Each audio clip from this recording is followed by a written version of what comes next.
Hey folks, January 1st, Happy New Year. Unfortunately, we've got some serious stuff to talk about. I'm going to talk about over what's going on in New Orleans and a little bit in Las Vegas.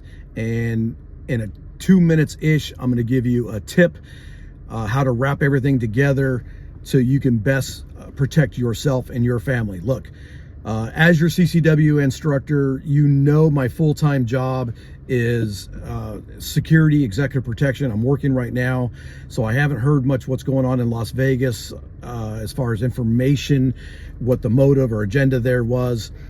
I'll tell you this regarding the cyber truck parked directly in front of Trump Tower. That is what we call symbolism. The terrorist organizations love to use symbolism. So you've got a cyber truck, that's Elon Musk, in front of Trump Tower. Okay, let's talk about Bourbon Street, New Orleans. That happened last night. Unfortunately, 10 people killed last I saw, and I'm not sure how many injured. The point I want to get across to you folks as everyday citizens, if you've been in my CCW classes, I always rant about this and trying to get the point across is mindset. It's not good enough just to carry a firearm. You need to be carrying medical stuff as well, because in your world, nobody that you care about gets injured. That's to include yourself and family members, right? Well, that's not realistic, and I'm always telling you that. But in this type of situation, let's say you're attending New Year's Eve in Bourbon Street, New Orleans, because that was always a bucket list item. A CCW probably not very likely to be able to use that as a tool, as an asset. However, medical. Get in a habit. First of all, you got to go get some medical training. So I am in the process right now of talking with a couple different top tier solid instructors that teach trauma care, right?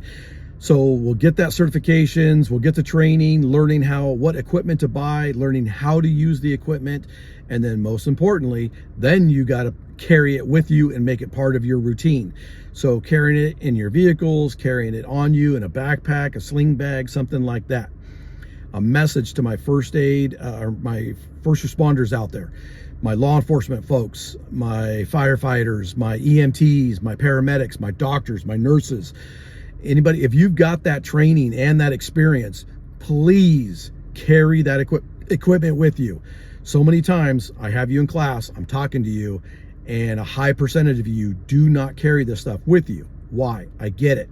You get off work and you want to put work away. You don't want to think about it and so forth. But unfortunately, this day and age, we can't afford that. I have a feeling, and security experts, former CIA people are talking about how there's over 1,000 documented terrorists that are known to be here in our country, and the current administration hasn't been doing anything about it. Why? I don't know. You don't have any control of that. I don't have any control of that. So let's deal with what we can control. Let's talk about how do we identify locations? Why are we going there? And what is the event and what's the location? Keep in mind symbolism.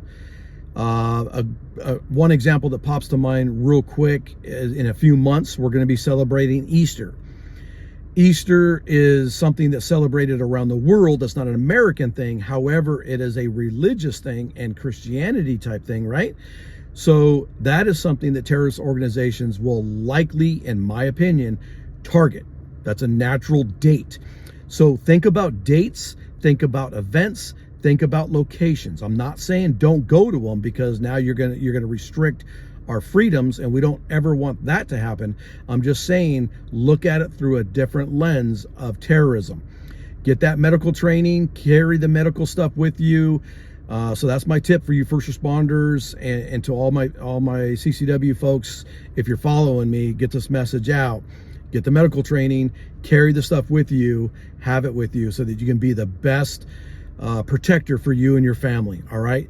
If you're at an event and something like this happens, first responders are quickly going to be overwhelmed, all right? So never outsource your personal protection, your personal safety. Stay trained, stay safe.